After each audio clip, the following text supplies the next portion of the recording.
This is when we stretch and get our wiggles out.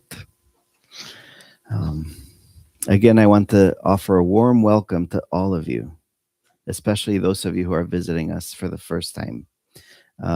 Whether you're exploring the Dharma or looking for a spiritual home, we hope you'll consider the Rime Center as part of your journey. I have a few announcements to make before we transition to our Dharma talk. And the first is a very exciting announcement that is long in the making. We are delighted to announce the release of the Basics of Buddhism. This is an accessible, practice-oriented introduction to the Buddha's core teachings, and it's offered with clarity and compassion, and it reflects the inclusive spirit of the Rime tradition.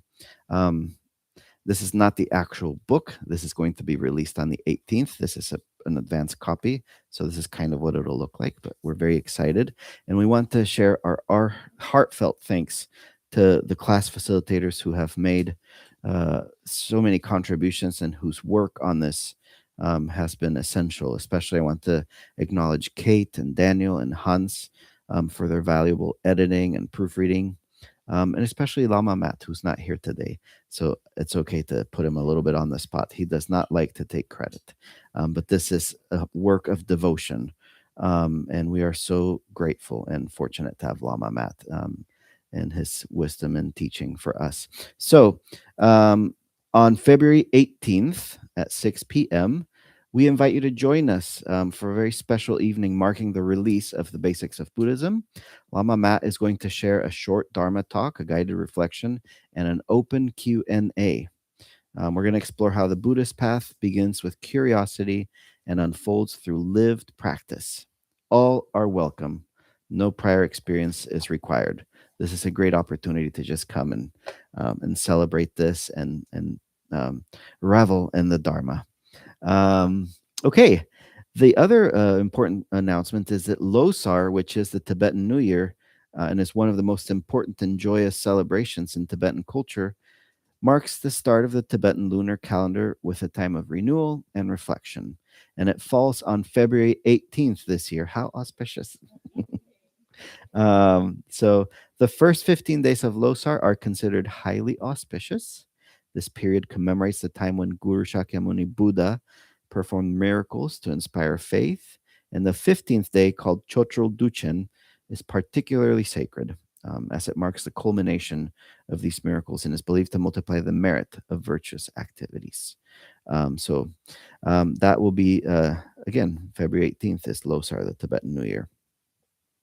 We have a few announcements. Are we still collecting materials for the Bodhi bags? Okay, great. For those of you who don't know, our Bodhi bag project is an outreach project.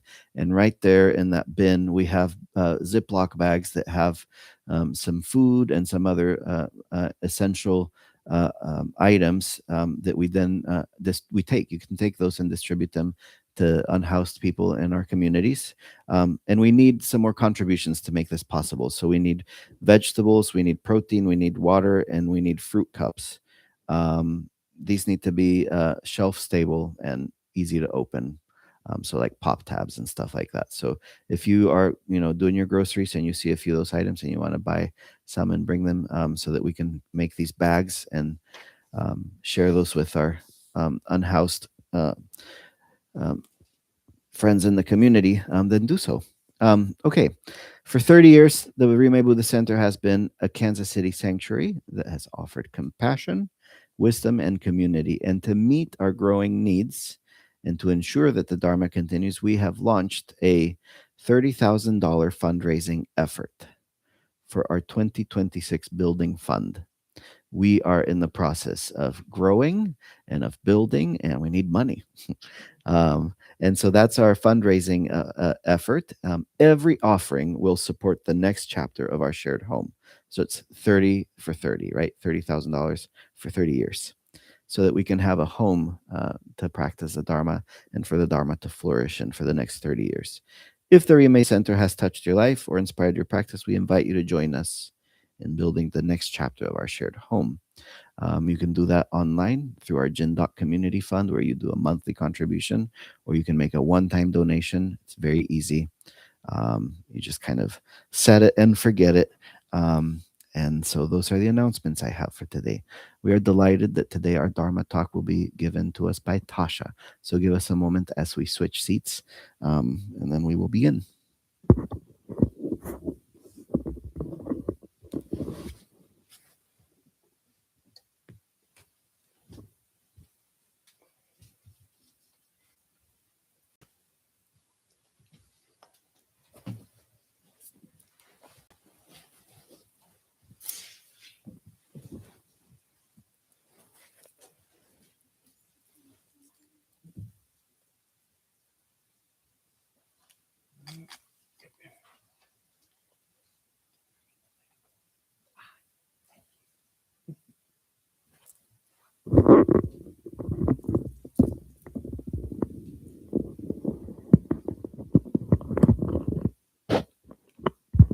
All right. Good morning. All right. So you have your favorite storyteller in front of you again this morning. I'm just always thankful for the opportunity to speak in front of folks, and especially when it's the Dear Sangha. So, yeah. All right, y'all. So today we're talking about ultimate bodhicitta, the true nature of reality. And I'd like to start with the question: how do we keep loving each other and our world when the world feels like it's falling apart? And I dare say it's falling apart. um,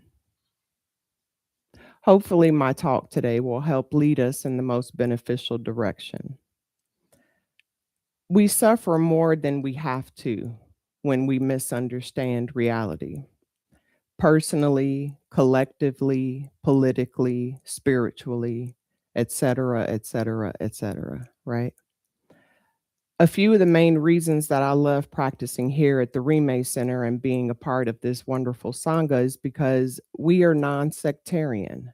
We don't cling to one rigid version. We honor many lineages, many voices, many paths towards awakening.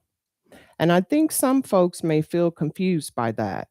I don't know about y'all, but I think as humans, we tend to want everything to fit into perfect little pretty boxes, right?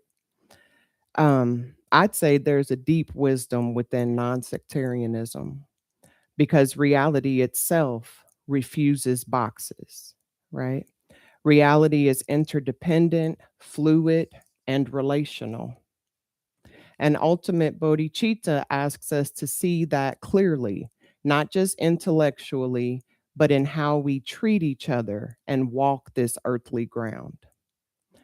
Khentrul Lodro Taye speaks about ultimate bodhicitta being a wisdom that is inseparable from compassion.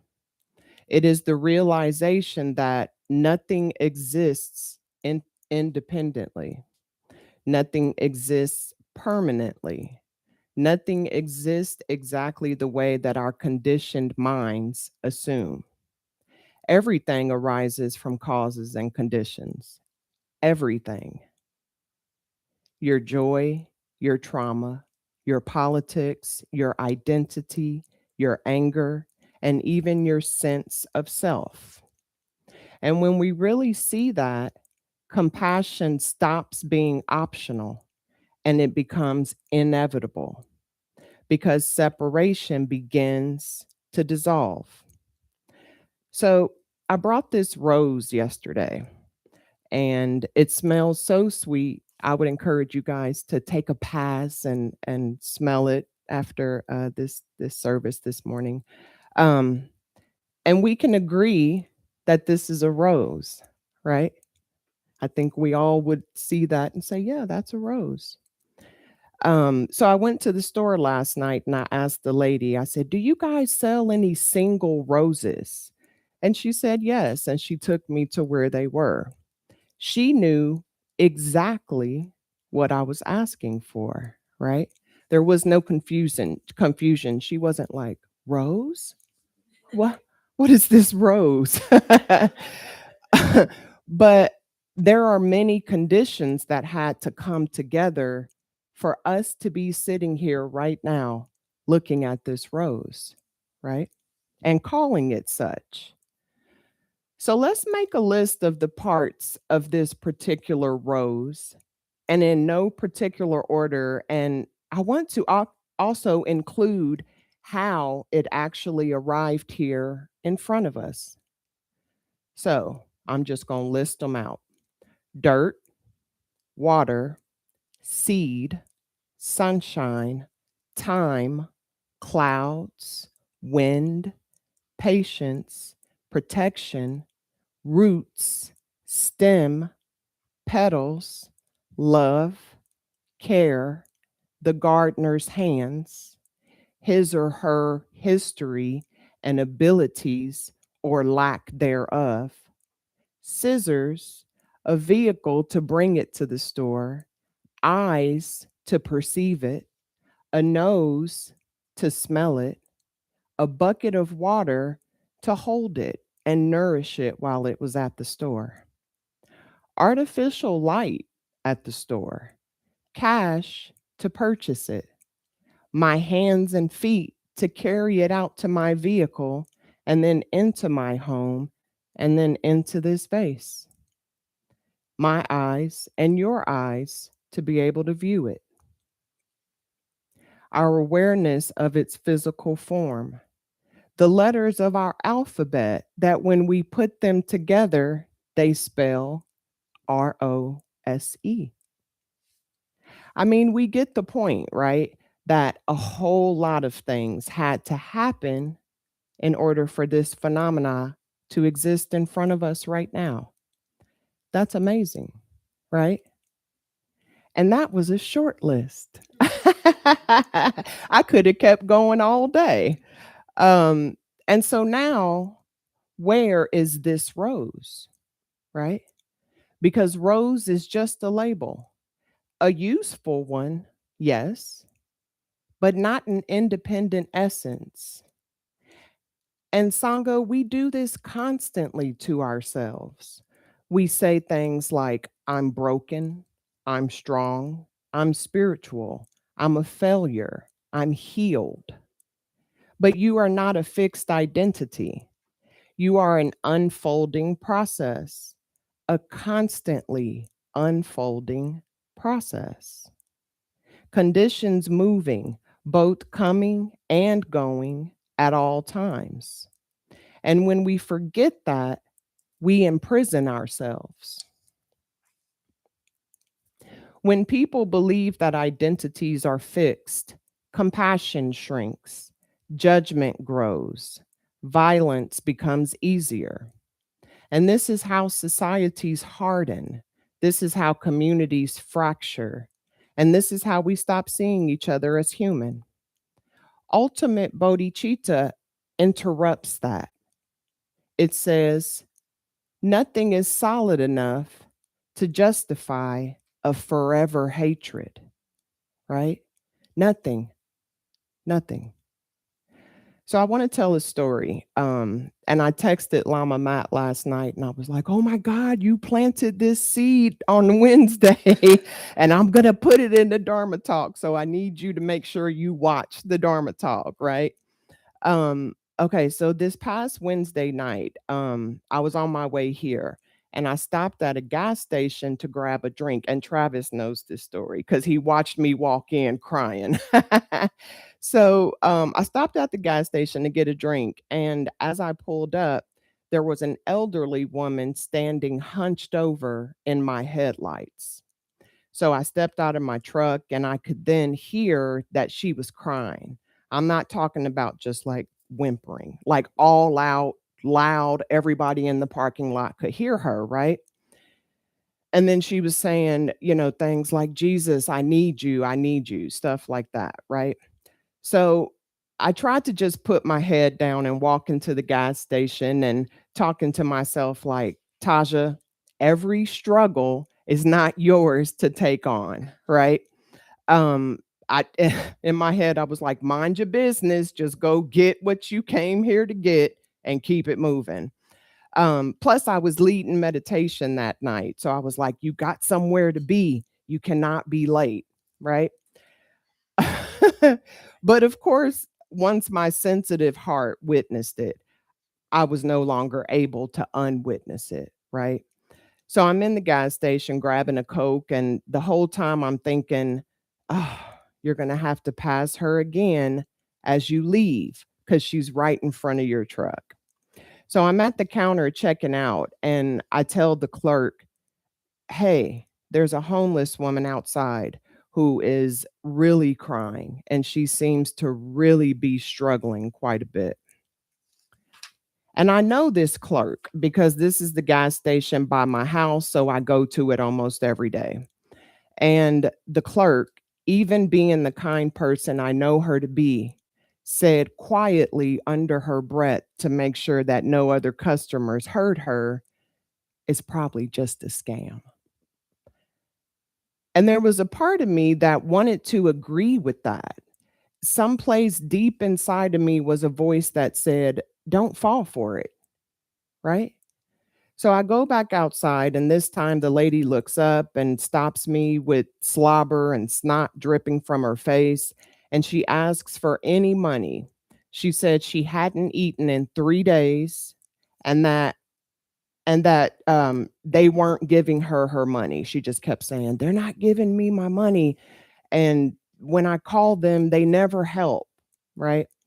And from my career as a social worker for 20 years, having heard similar stories like that 1,000 times, I assumed she was talking about social services or social security, something like that.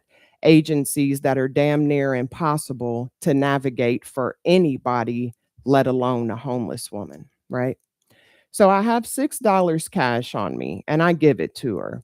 And she says, thank you. And she continues talking and going on about all of her suffering and how nobody cares for her and how she just might as well die. Right. And I'm standing there, not because there was anything I could do. Right. But because she needed a human to be with her. Right. Ooh, y'all, I see heads nodding, and y'all gonna make me cry. um, and so I think to myself, I am witnessing suffering, like right now, like right here in front of me. This is actual suffering, right?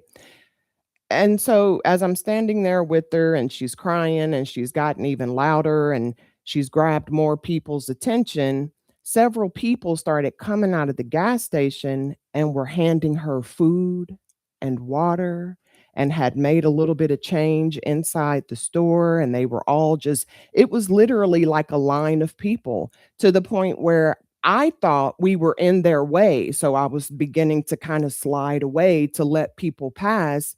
And they were like, no, like, we want to give this to her. Britt, stop it. and so, um, and so eventually another woman came and kind of tapped in and took my place so that I could leave. And so I get here for the 7 p.m. meditation, and I walk in having obviously been crying the whole drive here, because hello, it's me, right? Crying is, I think that's a sport. I do that and I take first place. But so I come in and I tell Lama Matt and the other folks who were in the shrine room, I tell them the story. And I start the story by saying, I just came into close contact with very deep suffering, right? And then as I finish this side story, Lama Matt so casually and without even any eye contact, he didn't even look at me because he was putting Losar cards, together. And so he's just doing his work diligently. And he says this, he says, oh, wow, you didn't just witness suffering. You witnessed compassion too. That was like a truth. It really was quite a stark realization. I was like, oh my God, I did. Why did I only focus in on the suffering, right? And so anyway, that shifted my perception completely, but I didn't realize it on Wednesday. I realized it yesterday as I was preparing for the Dharma talk. I was like, oh my God, I have to include that story, right? And so, as a social worker for 20 years, I'm also an Army veteran, a domestic violence and sexual assault survivor, and yada, yada, yada, right? The list can keep going, right?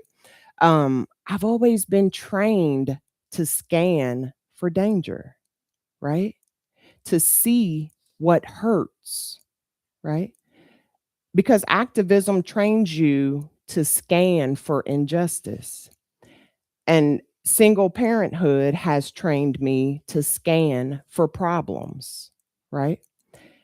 All necessary, but all incomplete, right? Because ultimate bodhicitta says, see the whole field, right? Not just one segment, not just the suffering, right? The compassion that was there too. And so compassion is already arising, even inside of broken systems. And if compassion is arising, liberation is not theoretical, right? It's already happening right here, right? Everywhere we look, it's already happening. It's already taking place.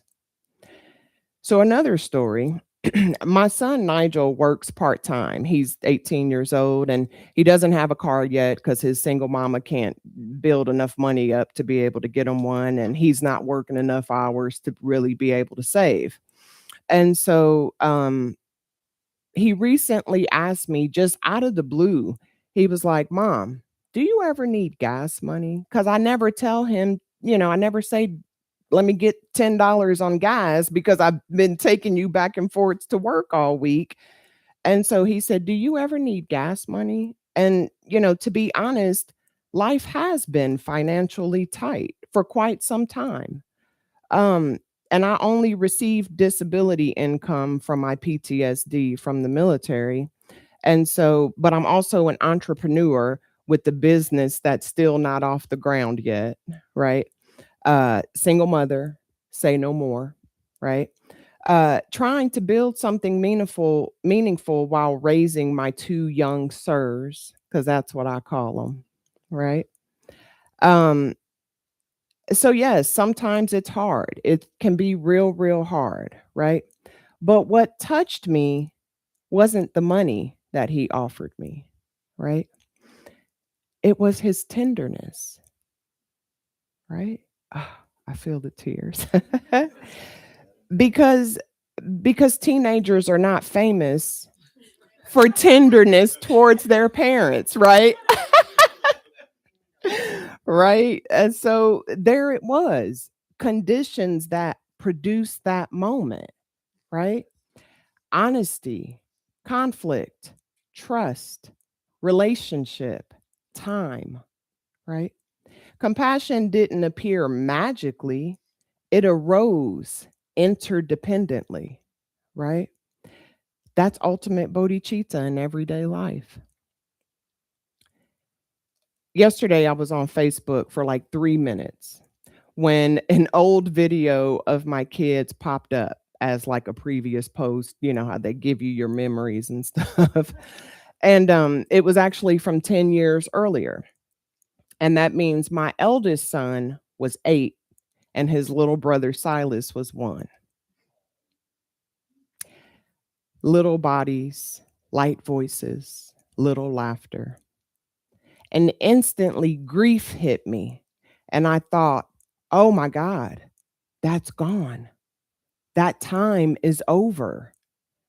And I cried, y'all, for it was a 20-second video and it was just on loop. And I watched it like 20 times. And the whole time I'm watching it, I'm just sobbing. I'm like, oh, my babies, because they have those cute little voices and, the whole thing. Right. And so, then I was like, oh my God, it was a lightning strike because I instantly remembered what Lama Matt had said. And so as I'm watching this, I realized that there was not only grief and sadness right there, right? There was also great joy. And I was like, oh my God, Facebook gave me this video. I wouldn't have went looking for this video. I had actually forgotten that memory. So it was like, thank you, Facebook. Only for that, not for nothing else. Keep all that other stuff. But so it was like the same memory that I was crying about, 3 minutes before.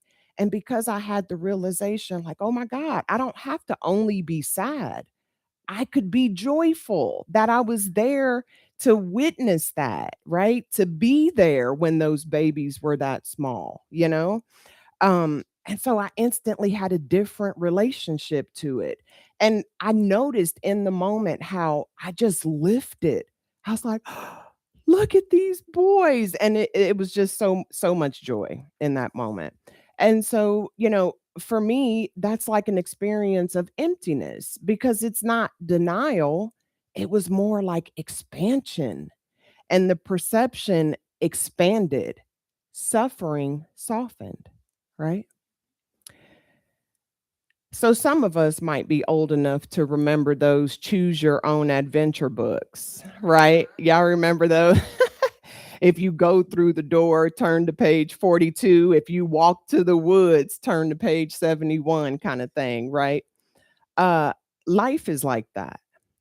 And so in relative reality, bills exist, bodies age, history matters, consequences are real, right? Ultimate reality, meaning is not fixed. Identity is not fixed. And compassion is always available. And activism without compassion burns out.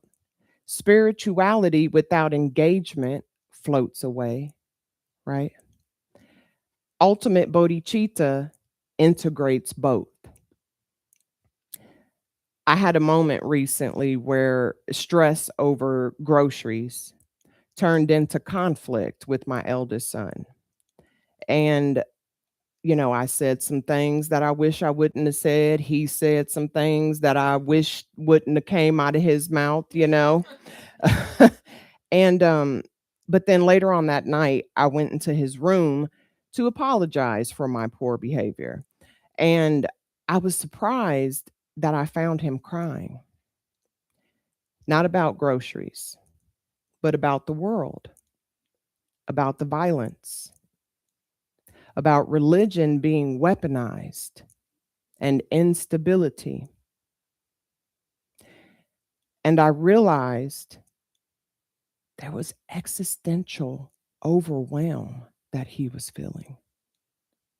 And so, with my training as a social worker and a mental health crisis worker, I knew that I needed to lower my energy, right? I needed to slow down my own breathing, right? And I just listened. And he, his first sort of reaction to me was like, get out of here, leave me alone, really kind of, you know, angry with me.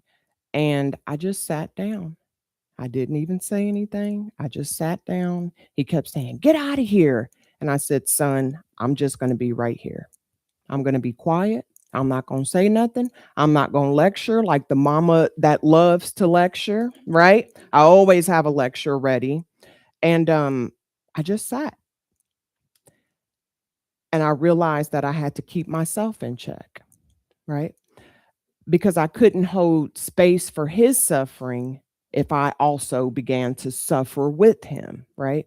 Especially not outwardly suffering. Like, of course, in my mind, I'm like, oh my gosh, but outwardly, I had to maintain some resemblance of being stoic, right? And being strong for him.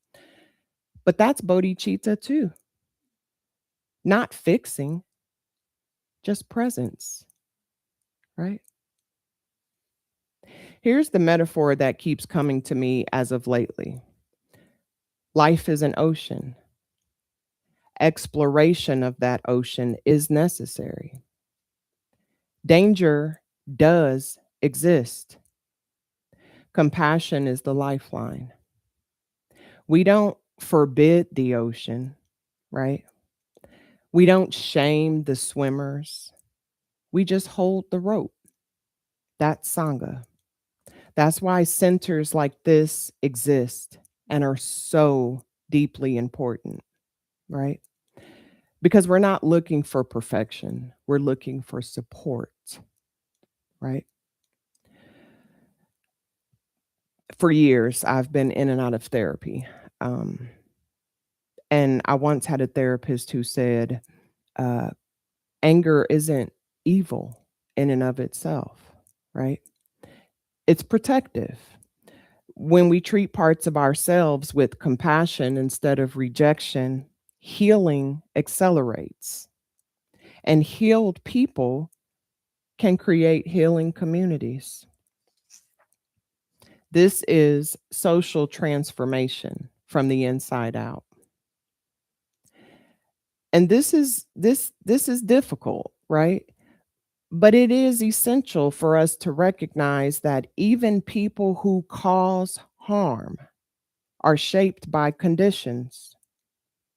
Understanding that does not excuse harm, and hatred actually hardens us. And hardened hearts cannot liberate the world.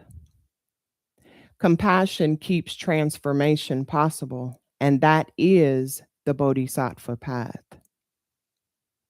So to get back to the story of my eldest son asking me if I needed money, later I told him, I was like, keep your money, son, because I recognized that his willingness mattered more than the money, right?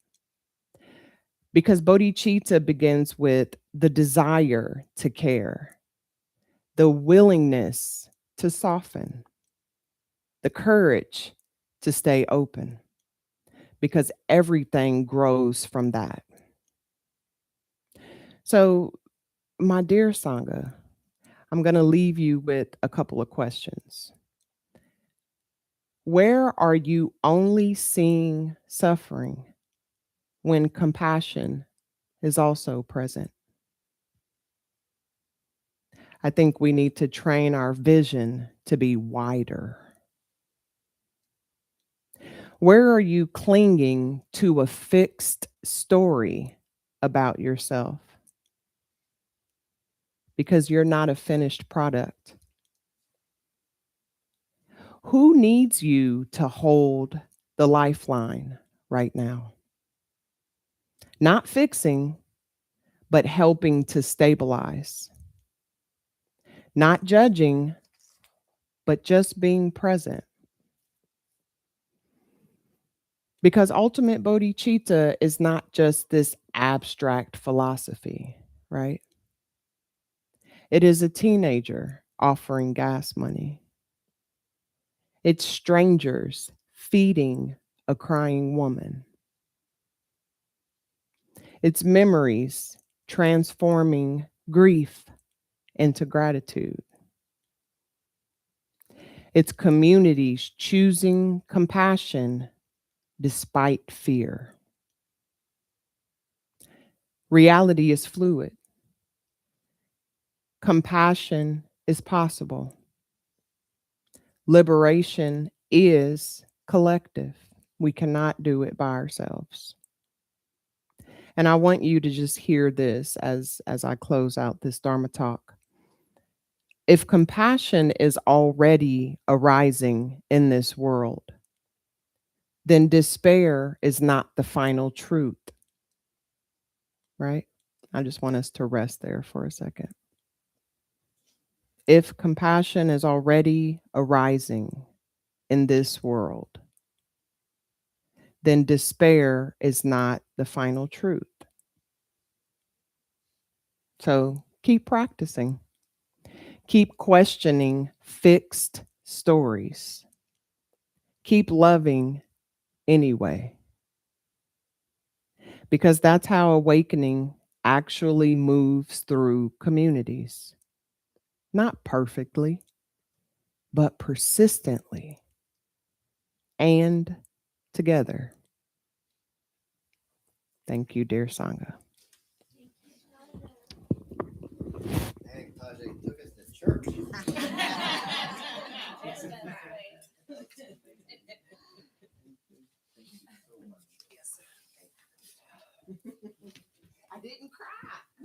The rest of it too. The rest of us did. I wanted to. Oh, I just want to sit with that. Mm.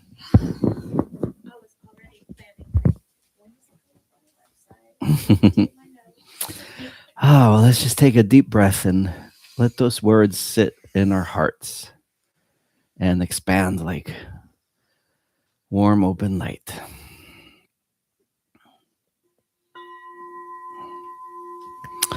Long life supplication for His Holiness the Dalai Lama. In the land encircled by snow mountains, you are the source of all happiness and good. All powerful Chinrezi Tenzin Gyatso, please remain until samsara ends. A flower of faith. Lama of great compassion with kindness to all, you firmly established the Rime tradition through skillful means and wisdom. Mary Tenzin Dawa, who is the embodiment of all the Dakinis, with the sun of wisdom and the moon of compassion, you bring love and joy to everyone you meet. Inspired by your example, I vow to cultivate compassion and wisdom. From this moment forward and in all my future lives, I will strive to embody the Buddha's teachings in every thought, word, and deed. Dedication of merit. By this merit may all obtain omniscience, may it defeat the enemy wrongdoing. From the stormy waves of birth, old age, sickness, and death, from the ocean of samsara may I free all beings. By this merit may all obtain omniscience, may it defeat the enemy wrongdoing. From the stormy waves of birth, old age, sickness, and death, from the ocean of samsara may I free all beings. By this merit may all obtain omniscience, may it defeat the enemy wrongdoing. From the stormy waves of birth, old age, sickness, and death, from the ocean of samsara may I free all beings. Aspiration prayers. Bodhicitta is precious. May it arise for whom it has not arisen. Once arisen, may it not diminish, but ever grow and flourish. All difficulties without exception being pacified, with harmonious situations like the treasure of the sky. May the teachings and practice of the Rime tradition live long and shine brightly.